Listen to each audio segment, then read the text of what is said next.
Langsung aja pada simposium ini saya akan membawakan tentang manajemen respiratory disease. Sebagai pendahuluan bahwa penyakit PAD atau respiratory disease ini sebetulnya suatu proses aterosklerosis yang menyebabkan suatu stenosis atau penyumbuntuan di pembuluh darah selain di cerebral dan pembuluh darah koroner, dan biasanya rata-rata asimptomatik. PAD ini karena proses aterosklerosis ini sering terjadi di lower ekstremitas dan menyebabkan suatu limb ischemia yang akhirnya bisa menyebabkan suatu amputasi terakhirnya. Dan proporsi pasien yang penderita yang terkena PAD dikatakan sekitar 23% secara global seluruh dunia, dan ini berhubungan dengan morbiditas, mortalitas, dan gangguan quality of life. Nah, ini prevalensi PAD itu juga meningkat pada usia-usia tua dari suatu studi dari Rotterdam Study, pemeriksaan ABI, dan dari studi dari San Diego, pemeriksaan PAD secara non-invasif dikatakan usia 55 tahun ke atas, resiko untuk terjadinya PAD tambah lama tambah meningkat. Dan secara worldwide, tren PAD dikatakan pada daerah di Asia Tenggara ini dikatakan cukup tinggi, sekitar 54,8 orang terkena PAD. Nah, pasien-pasien apakah yang berisiko mempunyai risiko untuk terkena PAD? Jadi tadi karena usia tua, usia lebih dari 65 tahun, orang-orang yang usia 50 sampai 65 tapi dia punya faktor risiko, ataupun dia kurang dari 50 tahun tetapi dia mempunyai diabetes dan mempunyai satu faktor risiko aterosklerosis. Dan yang berikutnya penderita atau orang yang mempunyai penyakit aterosklerosis tapi di lain tempat, yaitu seperti adanya aterosklerosis karena penyakit koroner, karotid, subclavia, renal, ataupun di mesenterik dan di abdominal.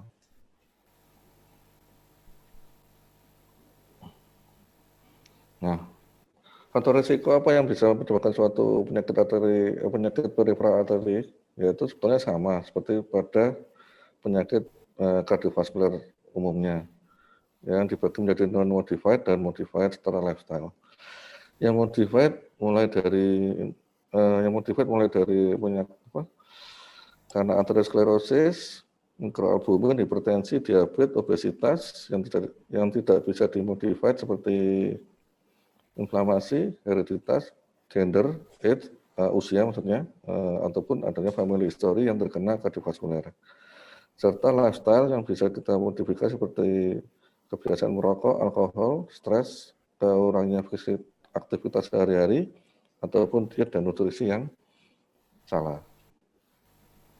Nah, presentasi dari PAD itu ada rata-rata memang 50% dikatakan asimptomatik. Yang claudicacio hanya sekitar 15%, 33% atypical, dan yang 1 atau 2% termasuk yang di kronik limb ischemia dan akut limb ischemia. Jadi rata-rata asimptomatik. Nah, ini tadi berdefinisinya jadi ya asimptomatik. Jadi memang dia benar-benar asimptomatik, tetapi sebetulnya dia mempunyai penyakit respiratory disease dan biasanya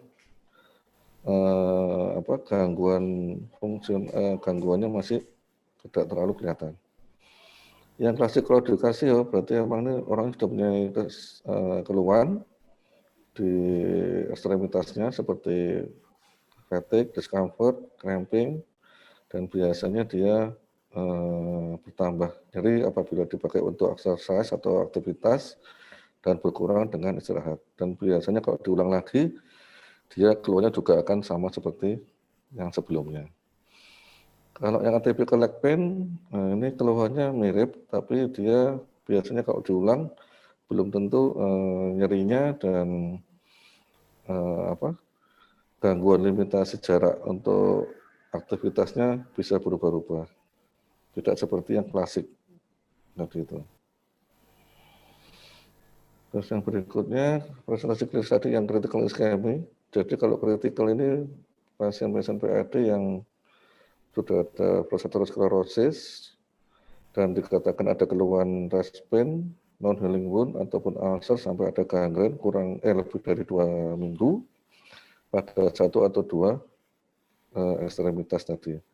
Dan dibuktikan adanya juga penyumbatan waktu pemeriksaan. Diagnosis CLI ini atau critical ischemia ini sebetulnya antara simptom dan sign dan bisa diperiksa dengan ABI, TBI, tisu perfusi atau skin perfusi. Terus yang penting dari critical ischemia ini kronisitasnya dan harus dibedakan dengan akut ischemia tadi. Nah, ini akut ischemia, jadi memang penyumbatan sudah ada proses penyumbatan terjadi penyumbatan yang mendadak dikatakan kurang dari 2 minggu dan didapatkan suatu kondisi hipoperfusi yang berat pada ekstremitas yang terkena. Biasanya terdapat keluhan nampe, pain, pallor, pulseness, poikilotermi seperti dingin, paresthesia dan sampai akhirnya paralisis tadi. Nah, dari akut ischemia ini dikategorikan ada 3, viable, threatened, sampai irreversible. Viable berarti belum ada gangguan otot, belum ada gangguan sensori seperti saraf tadi. Ada pemeriksaan Doppler, biasanya arterial dan venous Doppler dia masih audible. Sedangkan pada yang threatened, ini biasanya sudah ada gangguan motor sensori, pemeriksaan Dopplernya arterinya mungkin tidak terdengar, tapi vena masih, dan dibagi menjadi 2, marginally dan immediately threatened. Sedangkan irreversible ini berarti sudah tidak ada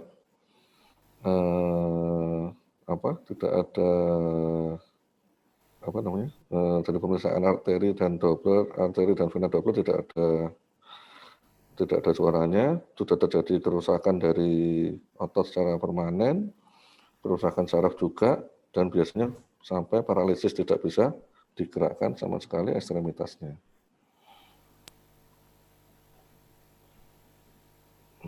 Nah ini tadi, dari Ali tadi kita bagi klasifikasi menurut Rutherford atau Fontaine. Rutherford dari kategori 0 sampai 6, Fontaine kategori 1 sampai 4 tadi ada ulcerasis atau gangren. Nah, bagaimanakah dengan diagnostik tool screeningnya pada PAD? Yang pertama yang paling mudah yaitu pemeriksaan ankle brachial index. Jadi kita memeriksa tekanan darah sistolik dari ankle dan brachial, kita bagi, kita dapatkan nilai apabila normal normal itu 1 sampai 1,3. Di bawah itu berarti tidak normal, berarti dia ada penyakit PAD. Kalau di atas 1,3 dikatakan non-compressible, dan ini biasanya dilakukan dengan pemeriksaan toe brachial index. Jadi memeriksa tekanan darah di toe, di ujung jari kaki, dan brachial dikatakan tidak normal kalau kurang dari 0,7 dan di atas 0,7 berarti normal. Dan ini direkomendasikan pada guideline untuk pemeriksaan ABI ini dengan level of kategorinya 1, jadi sangat mudah dan non-invasif. Berikutnya screening berikutnya yaitu Doppler. Ini non-invasif, juga mudah, cuma mungkin operator dependent. Tapi dari Doppler ultrasound ini kita bisa mengetahui lokasi anatomi, tempatnya stenosis dan derajat stenosisnya tadi, dan bisa dipakai untuk pasien-pasien yang kemungkinan akan dilakukan suatu tindakan intervensi endovaskular ataupun secara surgical, dan kita juga bisa dengan Doppler ini kita bisa memeriksa pembuluh darah yang diperlukan untuk surgical sebagai anastomosis tadi itu.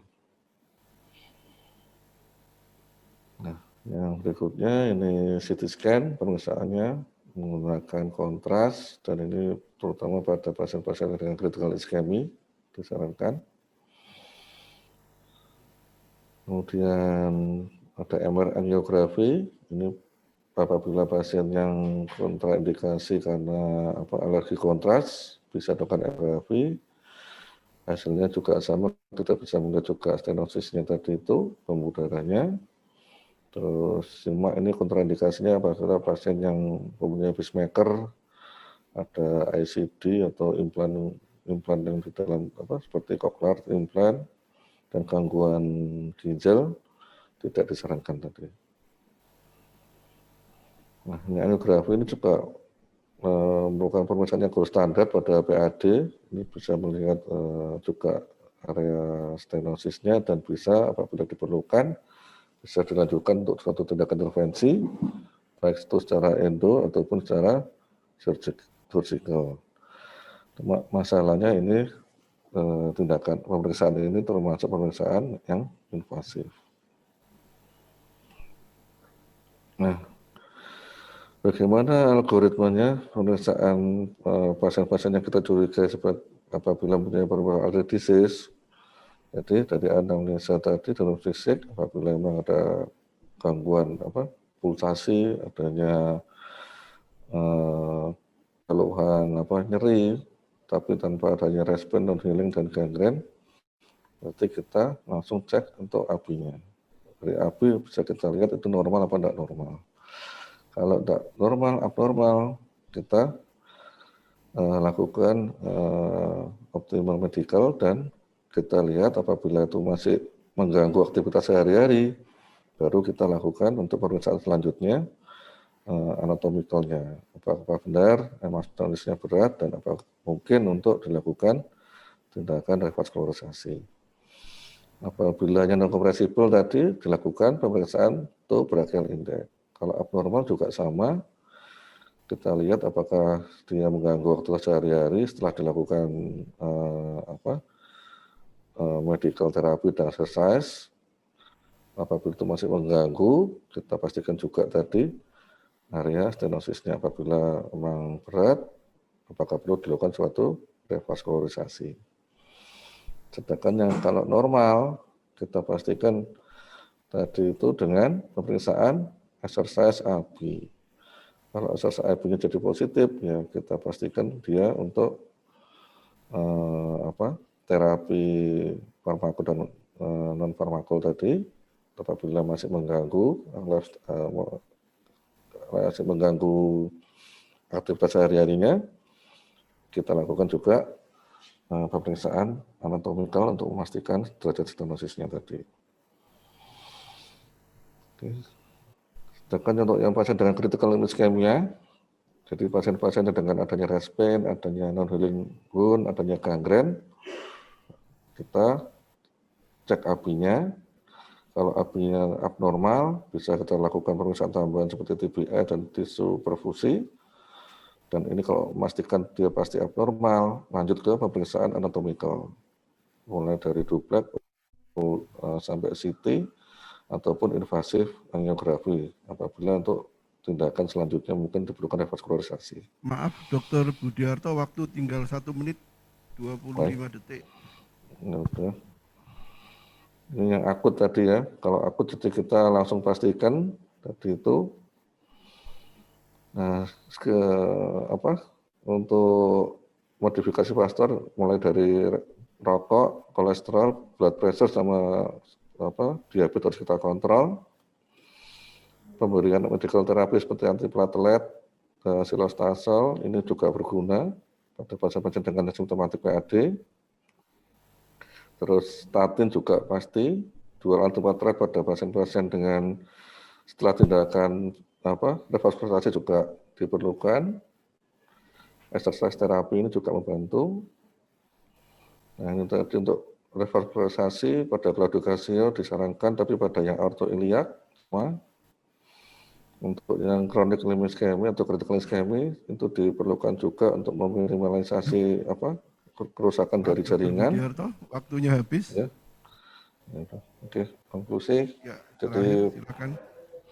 PAD ini suatu penyakit yang common, terus manifestasinya juga morbiditas mortalitasnya mengganggu kualitas impairment, sama pemeriksaannya mudah sekali. dan bisa dilakukan treatment mulai dari faktor risiko, exercise, dan reverberaksi. Mungkin itu, terima kasih, Dok.